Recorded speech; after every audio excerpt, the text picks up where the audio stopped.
Ons lees vanoggend saam uit die tweede brief wat Paulus aan die gemeente in Korinthe geskryf het, 2 Korintiërs 4, en ons gaan net die eerste 6 verse daar saam lees. Dit val onder die opskrif Jesus Christus, die enigste onderwerp van die prediking van Paulus.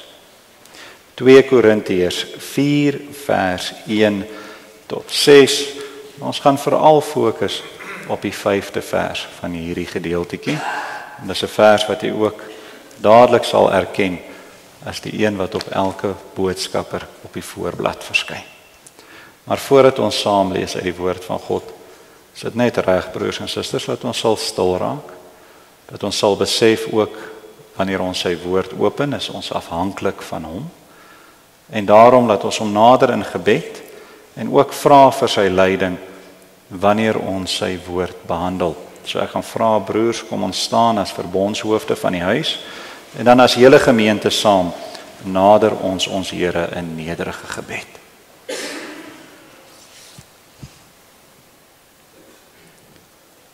Almagtige en groote God. Here, ons buig voor U in vrees en in aanbidding.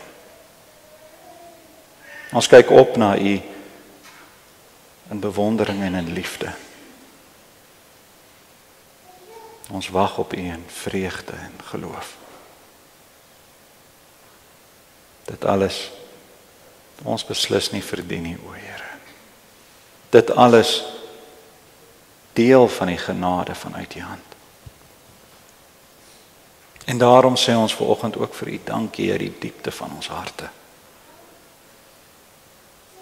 Daarom is dit ook so 'n wonderlike voorreg om vanoggend hier as 'n gemeente saam rondom die woord bymekaar te mag wees. Iets wat ons so maklik as vanselfsprekend aanvaar. O Here, ons kan ook nie anders as om vir U jammer te sê vir die kere wat ons lewens nie lyk soos die van U kinders nie. Het sy dit as gevolg is van ongehoorsaamheid, opstandigheid, hardkoppigheid. Daarom buig ons ook voor U en vra om vergifnis. Here, ons is vanoggend ook dankbaar saam met almal wat hierdie week verjaar en vir wie daar nog 'n lewensjaar toegevoeg is. Dan kan Letty Fourie, Tristan Hudson, Marinda Vermaak, Dries Rood, Henriette Visagie, Karel Chalmers en Kyle Fourie. Dit in op sigself is al 'n getuienis van U hand oor ons lewens. Maar ons wil ook graag almal in die gemeente aan U opdra. En ons doen voorbidding vir die wat siek is en swaar trek. Ons dink aan Dick Becker, Esther van der Merwe en Skalk van Staden. Weer en ook ons lidmate se families wat deur operasies gaan in die week en ook swaar trek.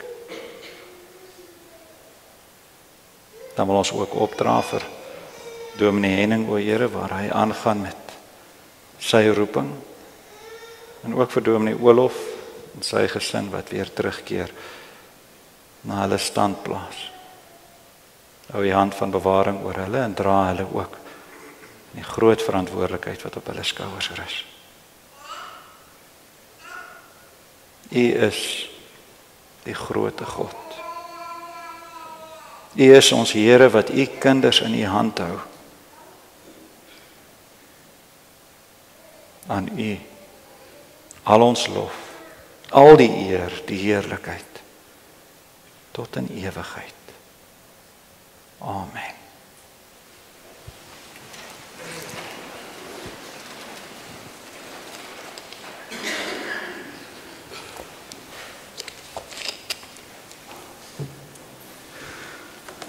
Voordat ek die gedeelte lees, broers en susters, net 'n vinnige bietjie agtergrond. Nadat ek die beroep ontvang het, het ek en my vrou 'n Vrydag deurgekom. dat ek daarom net van die manne op die kerkraad in die oë kon kyk, ongeag wat die antwoord sou wees. Sou dit ja wees, deur die genade soos wat dit is, dat ons daarom mekaar al gesien het voordat ek hier land, maar sou dit nee wees, dat dit daarom nie net 'n pen op 'n e-pos is wat dit afskiet nie. Dit is tog so 'n diep geloofsaak, so 'n persoonlike saak, dat ons gevoel het, ons wil daarom net mekaar sien. En in daardie gesprek is die opmerking gemaak, dat ek moet onthou, ons is nie perfek nie. En dit is so waar. Nie die predikant is perfek nie, nie die kerkraad is perfek nie, nie die gemeente is perfek nie. Ons is geroepenes, ons is nie volmaaktes nie. En daarom het ek toe dadelik gedink ook weer aan iets wat Prof Roelof baie lief was om te sê. Hy het gesê, God slaan 'n reguit hou met 'n kromstok. En dit, broers en susters, is dan die tema ook vir vanoggend se prediking. En in daardie lig lees ons saam die volgende 6 verse. 2 Korintiërs 4 vers 1 tot 6. Paulus skryf: Daarom, aangesien ons hierdie bediening het volgens die barmhartigheid wat ons ontvang het, gee ons nie moed op nie. Maar ons het van die heimlike dinge wat skandelik is, afstand gedoen. En ons wandel nie in listigheid of vervals die woord van God nie, maar deur die waarheid aan die lig te bring, beveel ons by elke menslike gewete voor God aan. Maar as ons evangelie dan nog bedek is dit bedek in die wat verlore gaan, naamlik die ongelowiges in wie die God van hierdie wêreld die sinne verblind het, sodat die verligting van die evangelie van die heerlikheid van Christus, wat die beeld van God is, op hulle nie sou skyn nie. Want ons verkondig nie onsself nie, maar Christus Jesus as Here en onsself as julle diensknegte om Jesus wil. Want God wat gesê het dat daar uit duisternis lig moet skyn, dit is hy wat in ons harte geskyn het, om die verligting te bring van die kennis van die heerlikheid van God in die aangesig van Jesus Christus. Ek lees weer vers 5. Want ons verkondig nie onsself nie, maar Christus Jesus as Here en onsself as julle diensknegte om Jesus wil.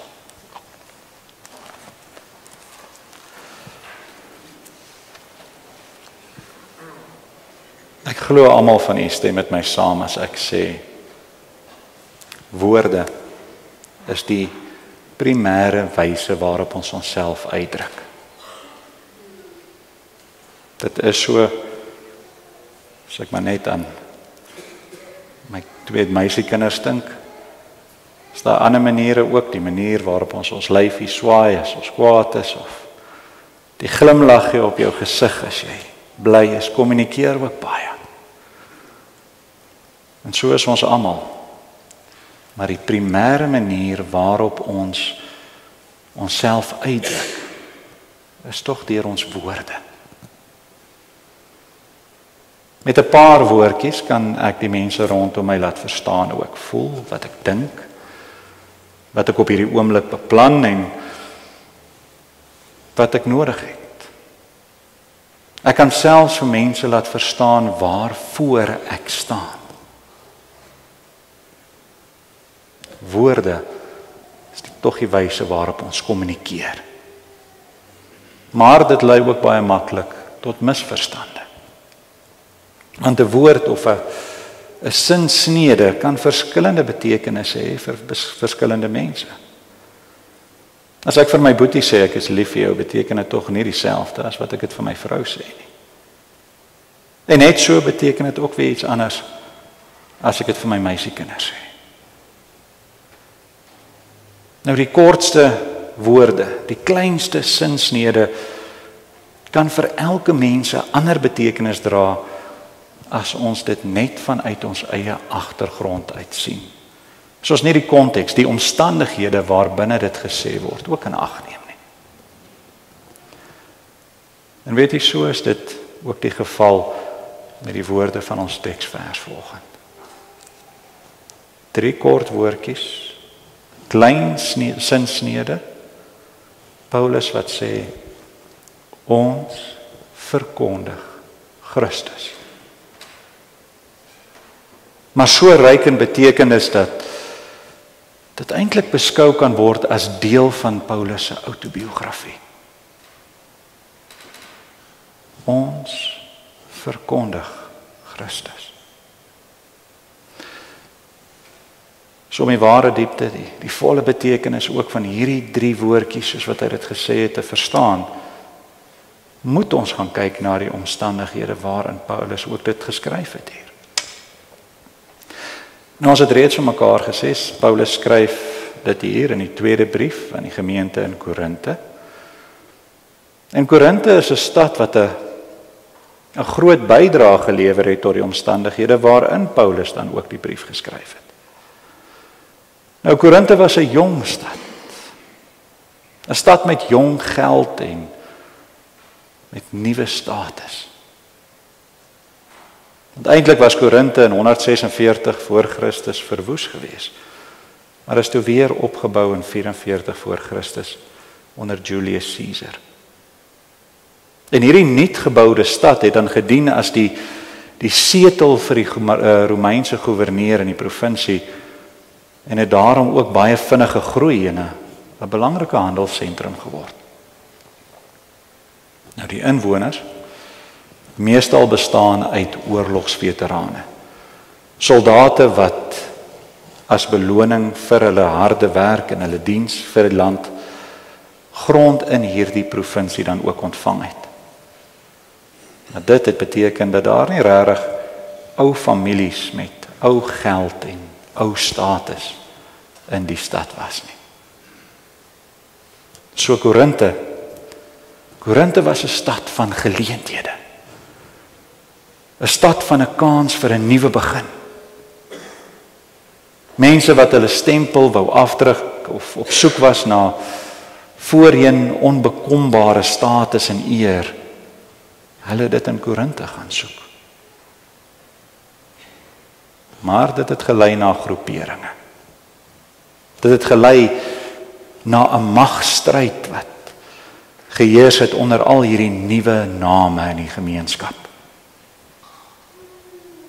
En hierdie magstryd het aanleiding gegee dat daar ook ander mense na Korinte gestroom het. Mense wat gekom het om hierdie nuwe pilare in die samelewing te ondersteun en op so 'n wyse dan ook hulle guns te wen. Filosowe, orators het na Korinte gestroom op soek na die weldoening van die nuwe Korintiese adel of elite. Nou, dit was die kernoorsaak vir die ontstaan van al die groeperinge wat in daardie gemeenskap was, maar 'n mentaliteit wat selfs onder die gemeentelede in Korinte posgevat het. Die verskillende wysgeere en filosowe het in strydgesprekke met mekaar ingetree om die weldoener, die heer van die ander te verneder en op so 'n wyse dan ook die oë van hulle eie heer, die man agter wie hulle aangeloop het, te vermeerder. So hierdie hele stryd was niks anders as selfsugtige optrede van mense om dit te doen vir hulle eie voordeel, om hulle eie posisie, hulle eie mag in die samelewing te vermeerder, al is dit deur die guns in die oë van 'n hoë persoon in die samelewing. Nou, dis 'n verskynsel waarvan ons lees in die briewe aan die gemeente in Korinte, wat ongelukkig self onder die lidmate ook ingesyfer het.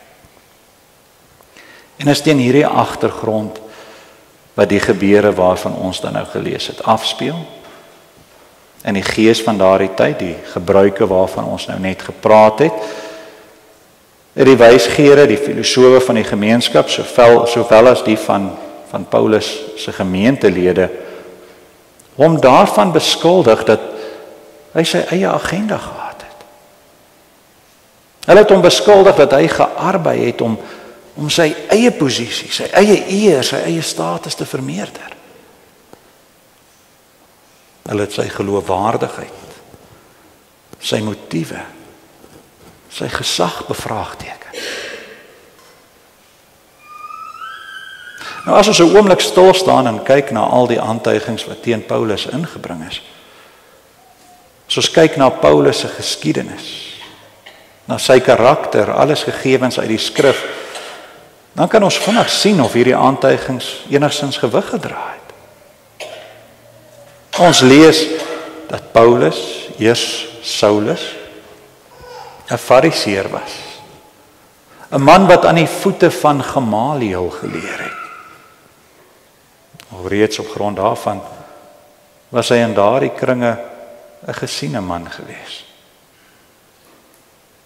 Maar op grond van sy Joodse oortuigings en hierdie opleiding lees ons ook van die verskriklike, die gruwelike dinge wat Paulus gedoen het.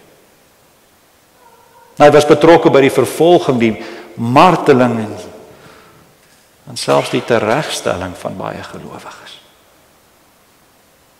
Hy as mens het op 'n stadium alles in sy vermoë gedoen om die evangelie uit te wis. Hy erken Galasiërs 1 vers 13, want julle het gehoor van my lewenswandel vroeër in die Jodendom, dat ek die gemeente van God uitermate vervolg en verwoes het. Verder lees ons dan ook dat Paulus glad nie perfek was nie. Hy het nie aanspraak gemaak dat hy was nie. Hy bely die doring in sy vlees wat hom getuister het, 'n versoeking of 'n tekortkoming waarmee hy geworstel het. 2 Korintiërs 12 vers 7, daar's vir my 'n doring in my vlees gegee. En meer as dit, sy gesondheid was nie altyd goed nie. In die tronk in Filippi was hy 'n baie siek man gewees.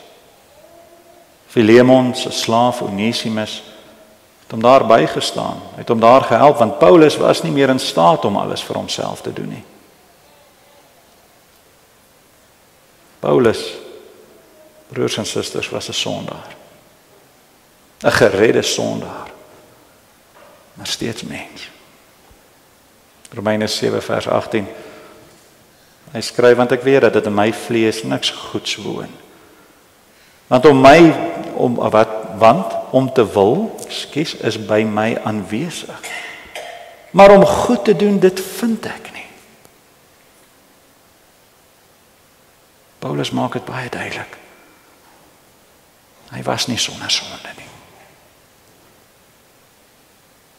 So as ons al hierdie gegevens in ag neem, dan lyk dit tog of die manne wat die beskuldigings teen Paulus ingebring het, dalk 'n punt beet gehad het. Paulus was alles behalwe 'n volmaakte mens. Hy het ook gespook met dieselfde jakkalsies in sy geloofslewe as waarmee ons vandag doen. Hy het ook gestry met die eie ek, daardie selfsugtige eienskap van ons bestaan waarvan die mens, ook u en ek, eenvoudig net nie kan wegkom nie.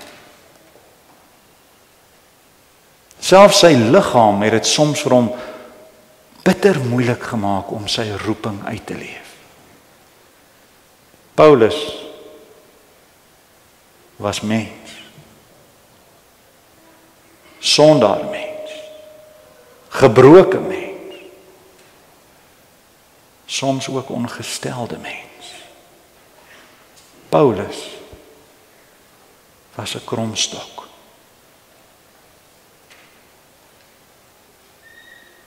Maar dan in ons geleesde gedeelte vind ons Paulus se antwoord op al hierdie aantuigings. Hierdie 6 versies opgesom in ons teksvers met die woorde: ons verkondig Christus. Dit was sy verweer. sy enigste verweer, sy grootste verweer teen al hierdie aantuigings. Ons verkondig Christus. Hierdie kort sinsnede met net hierdie 3 woorde, ruk Paulus die fondament onder die argument van sy teenstanders uit. Hoekom? Want die mense het Paulus daarvan beskuldig dat hy homself propageer.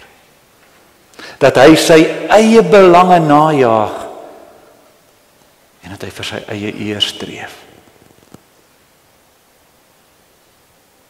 Maar nou sê Paulus nee. Dit gaan nie oor my eer nie. Dit gaan nie oor my motiewe of my belange of my status of my posisie nie. Dit gaan nie oor my geskiedenis, oor wie ek was nie. Dit gaan nie nou oor my vandag soos wat ek hier voor julle staan nie. Dit gaan oor Christus. Dit gaan oor Christus, oor sy eer, oor sy woord, oor sy koninkryk en oor sy evangelie. Want ons verkondig nie onsself nie, maar Christus Jesus as Here en onsself as julle diensknegte om Jesus wil. Ten spyte van sy geskiedenis, van sy swak en nietige menswees, het Christus vir Paulus deur sy groot genade geroep as sy diensknegt. Nou broers en susters, ten spyte van ons almal se geskiedenis, ons almal se menswees, het God ons geroep as sy kinders. En net so ook ten spyte van my geskiedenis, my swakhede, my sonde, ten spyte daarvan dat ek ook maar net 'n krom stok is, het Christus my geroep as diensknegt deur sy genade.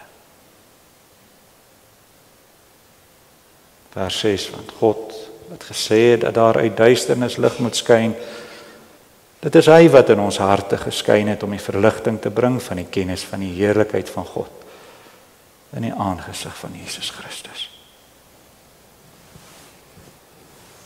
Dit is wat die verskil gemaak het in Paulus se lewe daar op die Damaskuspad, waar God hom nie net tot stilstand geroep het nie, maar ook geroep het tot apostel. Dit is wat die kern is van elke kind van God se bestaan.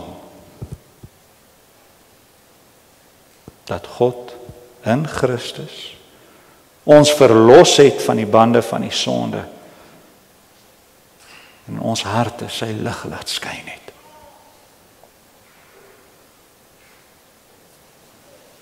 En dit is ook hoe God my op 'n dag tot stilstand geroep het, of tot stilstand gebring het en geroep het, om sy evangelie te verkondig. Jesegiel 2 vers 1, mensekind, staan op jou voete dat ek met jou kan spreek. Vers 3, ek stuur jou. Vers 7, jy moet hulle my woorde verkondig.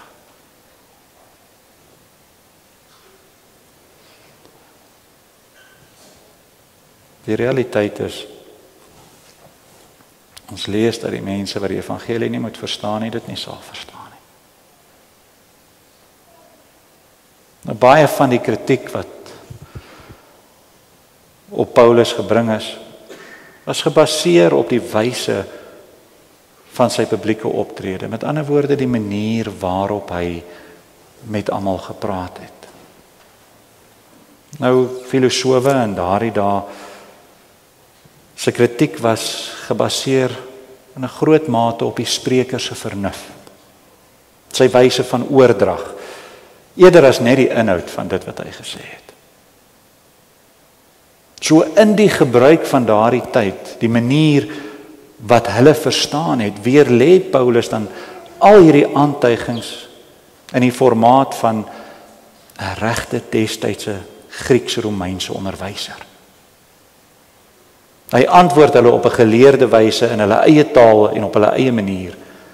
En hy sê vir hulle, verse 3 en 4, maar as ons evangelie dan nog bedek is dit bedek in die wat verlore gaan, naamlik die ongelowiges in wie die God van hierdie wêreld die sinne verblind het, sodat die verligting van die evangelie van die heerlikheid van Christus, wat die beeld van God is, op hulle nie sou skyn nie.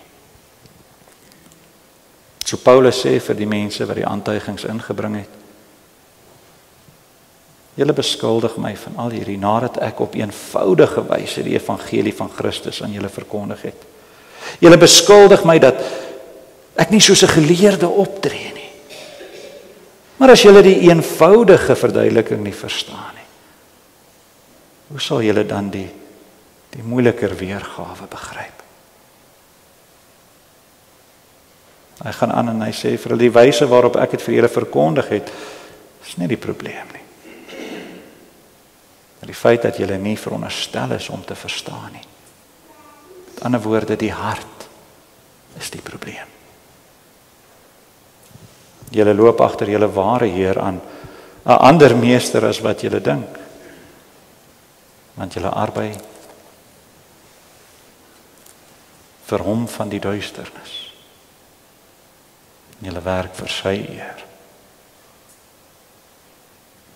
Julle werk vir sy koninkryk. Paulus was nie 'n perfekte mens nie. Soos almal van ons as mens, is hy ook maar 'n kromstok gewees. Maar wat hy wel gedoen het, is hy het verkondig die ware en volmaakte evangelie. Die ware en die volmaakte boodskap. Hy het verkondig Christus. Met 'n kromstok, met Paulus, het God reguit hou geslaan. Paulus se geskiedenis, 'n menswees, 'n wyse van oordrag, was nie 'n verskoning om nie die evangelie aan te neem nie.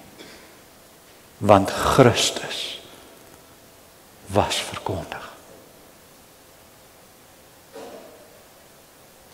Nou die boodskap in hierdie skrifgedeelte spreek tot almal van ons wat vanoggend in hierdie gemeente, in hierdie kerkgebou sit. Dit is so 'n predikant word geroep as leraar en herder van 'n gemeente. Maar as God se kinders is ons almal geroep om hom te verkondig. Deur ons werke, deur ons motiewe, ons optrede teenoor ander, met alles wat ons doen, nie net met ons woorde nie, word ons geroep om die evangelie van Christus te verkondig. Petrus skryf, 1 Petrus 2 vers 9, julle is 'n uitverkore geslag, 'n koninklike priesterdom, 'n heilige volk. 'n Volk as eiendom verkry om te verkondig die deugde van hom wat julle uit die duisternis geroep het tot sy wonderbare lig. Om te verkondig hom wat julle uit die duisternis geroep het tot sy wonderbare lig. Daarom is dit so belangrik dat ons gedurig onsself sal vra, waarmee is ons besig? Vir wie se eer arbei ons? Probeer ek my eie status in die gemeente verhoog? Of doen ek wat ek doen tot eer van die Here? Probeer ek iemand se guns wen deur my optrede? Of werk ek uit dankbaarheid vir die guns wat ek reeds vanaf God ontvang het? Vermaan ek iemand omdat ek op my eie troontjie sit en op ander neerkyk? Of doen ek dit met liefde vir die behoud van my medebroer en suster. Eenvoudig gestel, soos wat Paulus dit gestel het, staan ek in diens van die God van hierdie wêreld? Of staan ek in diens van die een en die enigste, Jesus Christus, ons Here?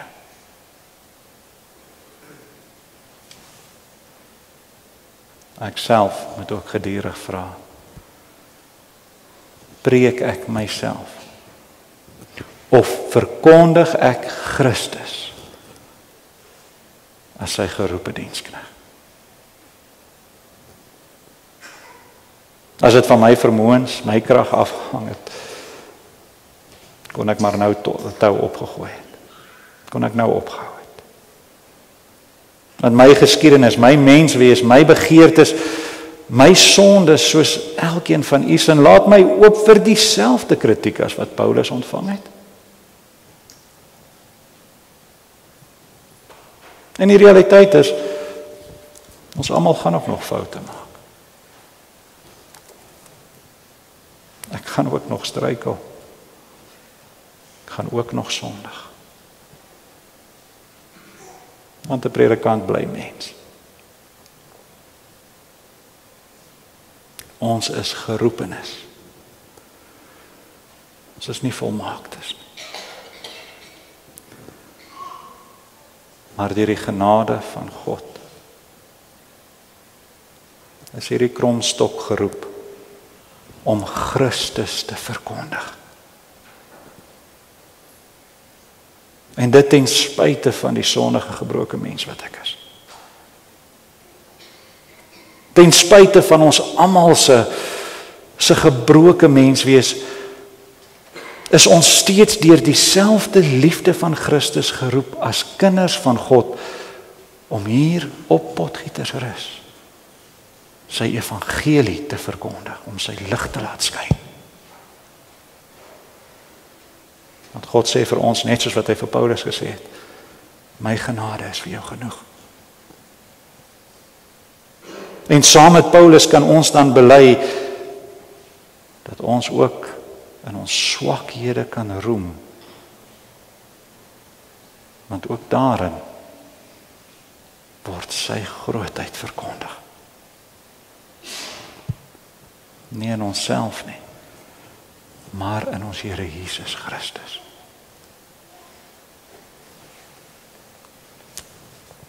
Dit is my beede broers en susters, dat God vir my hierdie kromstok ook hier sal gebruik tot sy eer, tot verheerliking van sy naam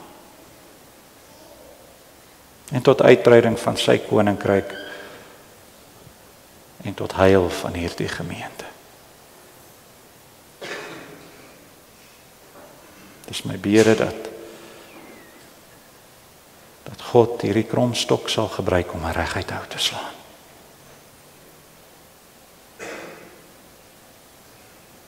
Deur die krag van God, die genade van Christus en die leiding van die Heilige Gees, weet ons dat dit moontlik is.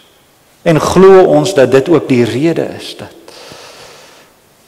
ons as gesin na hierdie gemeente geroep is.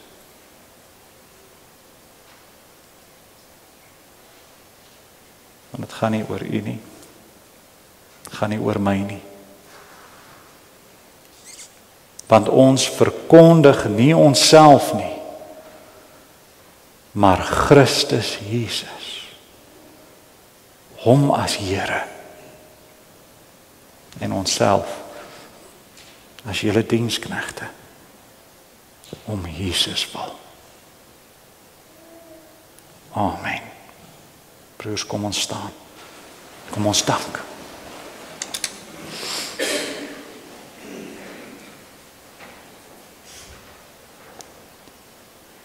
Almagtige God en ewige Here,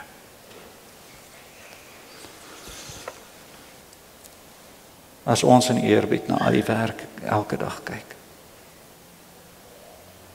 en dat u ons deel gemaak het van die grootste daarvan, dan kan ons nie anders as om te juig, my Redder, my God, Hoe heerlik is u groot naam. Dankie dat u ons ten spyte van elkeen van ons se agtergrondse tekortkominge, se mens wees, geroep het as u kinders om te verkondig Christus as Here. Dankie dat u daaroor beskik het om ons as kromstokke, as geredde sondaars te gebruik om in Potgietersrus 'n reguit hout te slaan vanuit die gemeente. Maar mag dit altyd wees, nie vir onsself nie. Nie ons eie eer, of eie status, of eie keuse of voorkeure nie.